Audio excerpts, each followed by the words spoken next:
Hello guys, this is मिमी blog. आज चाहिँ म चाउमिन बनाउन जाँदैछु। मैले नुडल्स पनि ल्याइसकेको छु। पानी तताउँछु अब म।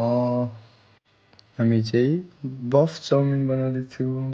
त्यसपछि मैले साग पनि काटेँ। धनियाँ मसिनो कुटेको। नुडल्सलाई बोइल गर्न थालेँ अब म। बन्दा पनि थोरै। त्यसपछि अब म प्याज टमाटर सबै काट्छु। अब म सिकुटी हाल्छु प्यानमा। त्यसपछि थोरै लसुन पनि हाल्छु। त्यसपछि प्याज पनि हाल्छु। सागहरू सबै मजाले घोल्छु अनि त्यसपछि नुडल्स हाल्छु। नुनहरू सबै हालेर मसलाहरू सबै हाल्छु अनि त्यसपछि मजाले घोल्छु।